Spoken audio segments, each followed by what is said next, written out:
అందరికీ నమస్కారం. తెలంగాణ రాష్ట్ర ముఖ్యమంత్రి గారు ఇక్కడ అద్భుతాలు జరుగుతున్నాయి తెలంగాణలోని కేరళలో ప్రచారాన్ని మొదలుపెట్టారు. కోట్ల రూపాయల ఖర్చు పెట్టి తెలంగాణ ప్రజల డబ్బుని ఖర్చు పెట్టి మలయాళీ పత్రికలకు అడ్వర్టైజ్మెంట్లు ఇస్తున్నారు. మేము 6 గ్యారంటీని అమలు జరిపాం, దేశంలో నెంబర్ 1గా ఉన్నామనే ఒక ప్రచారాన్ని మొదలుపెట్టారు. రేవంత్ రెడ్డి గారికి వ్యవసాయ కార్మిక సంఘం సవాల్ చేసేది ఏమిటనంటే, మీరు కేరళలో అబద్ధాలు కాదు చెప్పాల్సింది. కేరళ ప్రజలు మిమ్మల్ని నమ్మరు, మీ కాంగ్రెస్ని నమ్మరు, యూడీఎఫ్ని నమ్మరు, అది కేరళ ప్రజలకు తెలుసు. కానీ మీ గ్యారంటీలు ఏంటి? మేము ఖచ్చితంగా కొన్నిటిని మీరు చేశారు, మేము ఒప్పుకుంటాం. ఉచిత బస్సు ఇచ్చారు, ఓకే. మరి గ్యాస్ ఇచ్చారు, ఓకే. దాని మేరకు ఎవరికి అభ్యంతరం లేదు.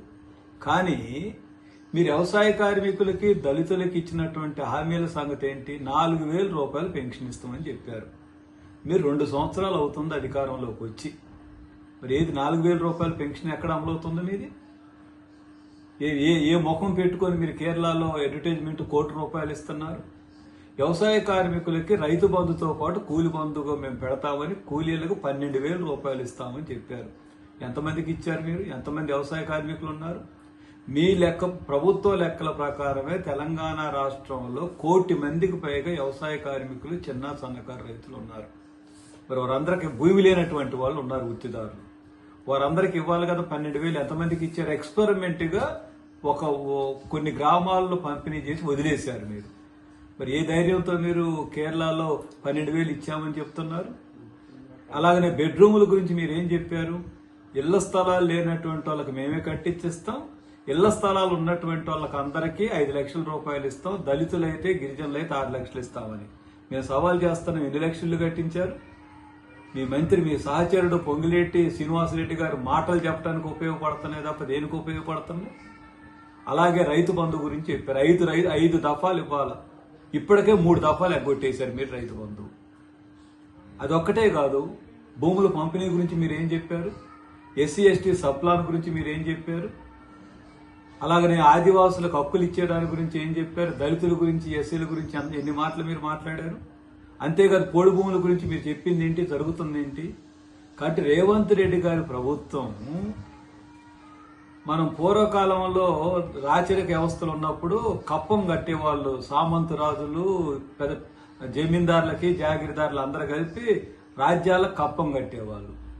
ఇప్పుడు రేవంత్ రెడ్డి గారు కాంగ్రెస్ కప్పం కట్టుకో, అది నీ సొంత వ్యవహారం. అలాగనే నీ పదవిని కాపాడుకోవటానికి రాహుల్ గాంధీని పొగుడుకో, అది నీ వ్యవహారం. కానీ తెలంగాణ ప్రజలకి అన్యాయం చేస్తూ ఇవాళ మీరు చేసింది ఏంటి? బుల్డోజర్ సంస్కృతి మీద దేశంలో రాహుల్ గాంధీ గారు అందరితో కలిసి ముందుకు వస్తారా? ఖమ్మంలో ఇల్లు కూలగొట్టడంలో, వాళ్ళందరూ రోడ్డు మీద పడేయటంలో ఏ సంస్కృతిది? తెలంగాణలో ఇప్పటి వరకు బుల్డోజర్ సంస్కృతి లేదు. రేవంత్ రెడ్డి గారు, శ్రీనివాసరెడ్డి గారు, మన తుమ్మల నాగేశ్వరరావు గారు, బట్టి విక్రమార్ గారు ప్రవేశపెట్టారు ఖమ్మంలో.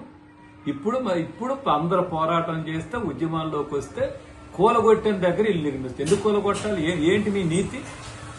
కాబట్టి కేరళ గురించి మీరు పోల్చుకోవటం అంటే నక్కనే నాగలోకాన్ని పోల్చుకున్నట్టే. కేరళ సంస్కృతి ఏంటి? కేరళ సాంప్రదాయం ఏంటి? కేరళ ఔన్నిత్యం ఏంటి? మిమ్మల్ని చూసి కేరళలో ఏమి నేర్చుకోవాలి? బుల్డోజర్ నేర్చుకోవాలా? ఎగ్గొట్టం గురించి నేర్చుకోవాలా? కాబట్టి దళితులను పూజారులు చేసినటువంటి రాష్ట్రం అంటే కుల వివక్షత మీద యుద్ధం ప్రకటించింది కేరళ. ఆ సోయి మీకుందా? ఎక్కడైనా మీరు ఆ ప్రయత్నం చేయగలరా?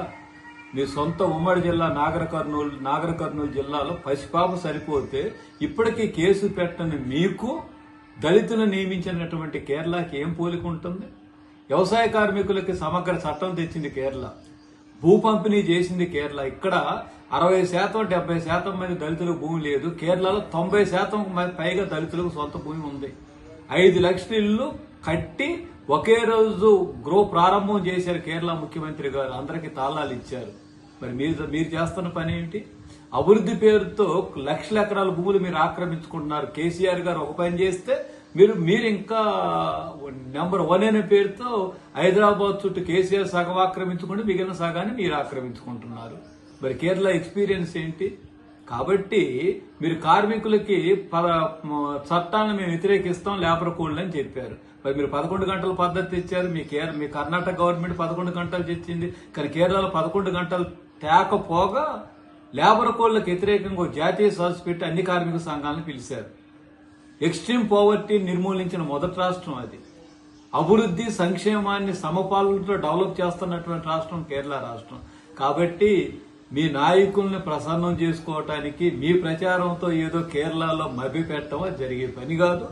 ఖచ్చితంగా కేరళ ప్రజలు ఒక నిర్ణయానికి వచ్చారు. మళ్లీ మూడోసారి కూడా కేరళలో ఎల్డీఎఫ్ ని గెలిపించుకోవటానికి వ్యవసాయ కార్మికులు, గ్రామీణ పేదలు, కార్మికులు, మత సామరస్యాన్ని కోరుకునే వాళ్ళంతా పార్టీలతో నిమిత్తం లేకుండా ఎల్డీఎఫ్ అంటే మాది అనే భావన ప్రజల్లోకి వచ్చింది. ఎల్డీఎఫ్ ను ఒక పార్టీగా చూడటంలో ప్రజలుగా చూస్తున్నారు.